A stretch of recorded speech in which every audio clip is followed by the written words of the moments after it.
Winston Churchill যুদ্ধের নায়ক, কিন্তু গোপন দুর্বলতা কি ছিল? তিনি ছিলেন ব্রিটেনের সিংহ, যার বক্তৃতা ভেঙে পড়া জাতিকে শক্তি জুগিয়েছিল। তিনি না থাকলে হয়তো দ্বিতীয় বিশ্বযুদ্ধের ইতিহাস ভিন্ন হতো। কিন্তু সেই মহান নেতা উইনস্টন চার্চিল, যিনি যুদ্ধের নায়ক, তার ভেতরে লুকিয়ে ছিল ভয়াবহ গোপন দুর্বলতা। কি ছিল সেই দুর্বলতা? জন্ম ও শৈশব। জন্ম ৩০ নভেম্বর ১৮৭৪ সালে ব্লেনহেইম প্যালেস, ইংল্যান্ড। বাবা ছিলেন রাজনীতিবিদ লর্ড র্যান্ডলফ চার্চিল, মা ছিলেন আমেরিকান ধনী পরিবার থেকে আসা লেডি জেনি। চার্চিল ছিলেন খুব দুষ্টু, পড়াশোনায় পিছিয়ে থাকা শিশু। স্কুলে তার শিক্ষকরা তাকে অলস ও ব্যর্থ বলতেন। তবুও ছোটবেলা থেকেই তার ভেতরে ছিল একরকম একগুঁয়ে আত্মবিশ্বাস। সামরিক জীবন ও প্রাথমিক ক্যারিয়ার। স্যান্ডহার্স্ট মিলিটারি একাডেমি থেকে প্রশিক্ষণ শেষ করে সেনাবাহিনীতে যোগ দেন। কিউবা, ভারত ও আফ্রিকায় যুদ্ধ দেখেছেন, যুদ্ধক্ষেত্র থেকে সাংবাদিকতা করেছেন। এমনকি বন্দী হয়েও পালিয়ে আসেন, যা তাকে নায়ক বানায় এবং জনপ্রিয়তা এনে দেয়। পরে রাজনীতিতে প্রবেশ করেন। রাজনৈতিক উত্থান ও বিতর্ক। চার্চিল ১৯০০ সালে সংসদ সদস্য হন। প্রথম বিশ্বযুদ্ধের সময় তিনি ছিলেন অ্যাডমিরাল্টি অফিসের দায়িত্বে। গ্যালিপলি ক্যাম্পেইনের ব্যর্থতায় তিনি কঠোর সমালোচিত হন। অনেকেই ভেবেছিল তার ক্যারিয়ার শেষ। কিন্তু চার্চিল বারবার ফিরে আসতেন, যেন ফিনিক্স পাখির মতো।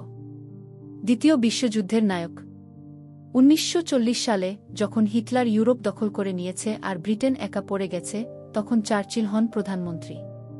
তার অগ্নিগর্ভ বক্তৃতা যেমন "we shall fight on the bitches, we shall never surrender" জনগণকে অনুপ্রাণিত করেছিল। তিনি হিটলারের সাথে কোনো আলোচনায় রাজি হননি, বরং আমেরিকা ও সোভিয়েত ইউনিয়নকে মিত্র হিসেবে পাশে টেনে আনেন। তার নেতৃত্বেই ব্রিটেন টিকে যায় এবং শেষ পর্যন্ত মিত্রশক্তি জয়লাভ করে। গোপন দুর্বলতা, ব্ল্যাক ডগু। চার্চিলের সবচেয়ে গোপন ও ভয়ঙ্কর দুর্বলতা ছিল তার মানসিক সমস্যা, ডিপ্রেশন। তিনি একে বলতেন ব্ল্যাক ডগ। মাঝে মাঝে তিনি ভেঙে পড়তেন, একাকিত্বে ডুবে যেতেন।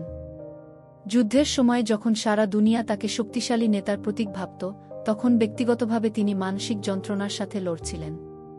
মদ্যপান ও বিতর্কিত দিক।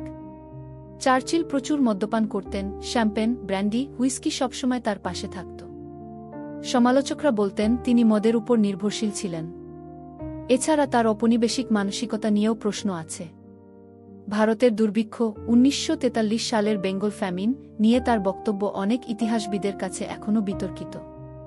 যুদ্ধপরবর্তী সময়। ১৯৪৫ সালে যুদ্ধ শেষ হতেই চার্চিল নির্বাচনে হেরে যান। তবে আবারও ফিরে আসেন, ১৯৫১ সালে পুনরায় প্রধানমন্ত্রী হন।